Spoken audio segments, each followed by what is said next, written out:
మనది ప్రజాస్వామ్య ప్రభుత్వాలుండే దేశం. కాకుంటే షరతులు వర్తిస్తాయి. ప్రజాస్వామ్యమే కాకుంటే ఎవల అధికారంలుంటే ఆళ్ళ పాటోళ్ళకే పథకాలిస్తుంటరు. వేరే పాటోళ్ళుంటే ఆళ్ళకేం వర్తించయన్నట్టు. దీంట్లో ఏ పార్టీ అధికారంలున్నా చేసేది గదే పని. నాగర్ కర్నూల్ ఎమ్మెల్యే కూచుకుల్ల రాజేష్ రెడ్డి గారు శానా ముక్కుసూటి మనిషి ఉన్నట్టుండు. కాంగ్రెస్ కార్యకర్తలకే పథకాలిస్తాడట, వేరేటోళ్ళకి ఇయ్యడట. బాజాప్తా స్టేజీల మీదనే మైకు వాల్గేటట్టు మాటల స్పీచ్లు దంచుతుండు దొరా.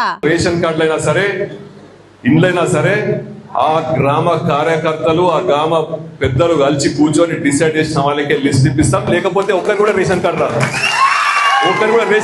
ఒక్కరు కూడా ఇండ్లు రావు. మనం చెప్పే వరకు నేను చెప్పిన కలెక్టర్ గారు కూడా ఆదేశాలు ఇవ్వడం జరిగింది. మన మంత్రి ఇన్ఛార్జ్ మంత్రి దామోదర్ రాజనరసింహ గారు చెప్పిండ్రు, ఎమ్మెల్యే దగ్గర పోతుంది లిస్టు, ఎమ్మెల్యే వాళ్ళ టిక్కు పెట్టిన తర్వాతనే ఆ ఒక లిస్టు రిలీజ్ అయిందని చెప్పడం జరిగింది. నేను డిపిఓ చెప్పిన, అడిషనల్ కలెక్టర్ చెప్పిన, ఇన్ఛార్జ్ కలెక్టర్ గారు చెప్పిన, ఇటువంటి లిస్టులు మీరు బయట పెట్టి రిలీజ్ చేయకండి, రిలీజ్ చేస్తే బాగుండదని హెచ్చరించడం జరిగింది. ఇన్నరా ఊర్లే కాంగ్రెస్ పార్టీ పెద్దలు కార్యకర్తలు ఎవ్వరికి చెప్తే వాళ్ళకే ఇందిరమ్మ ఇల్లు కొత్త రేషన్ కార్డులు ఇస్తారట.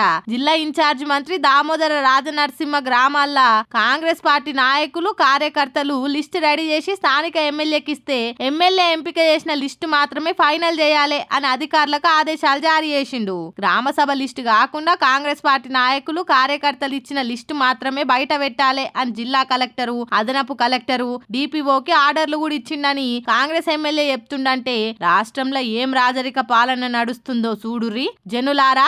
ఎవల్ది దొరల పాలనో, ఎవల్ది రాజరికపు పాలనో, ఎవల్ది ప్రజాస్వామ్య పాలనో ఈ పథకాలు ఇచ్చేదాన్ని బట్టే ఆలోచన చేసుకోండ్రి. ఒక ఎమ్మెల్యే ఊర్లే మా కార్యకర్తలు చెప్పినోళ్ళకి కాకుండా వేరేటోళ్ళకి ఇస్తే మర్యాద దక్కదని వార్నింగ్ ఇస్తుండంటే రాష్ట్రంలో ఎసొంటి పాలన నడుస్తుందో చూడుర్రి. గ్రామంలో ఉన్న అందరూ ఓట్లేస్తేనే తమరు గెలిచిండ్రు సారు, నీ తోకెంబడి తిరిగే శంషగాళ్ళు వేస్తేనే గెలవలేదన్న సంగతి యాది పెట్టుకోవాలి. ఎమ్మెల్యేగా ప్రమాణం చేసినప్పుడు ఏమని చేసినవో యాదుకుందా?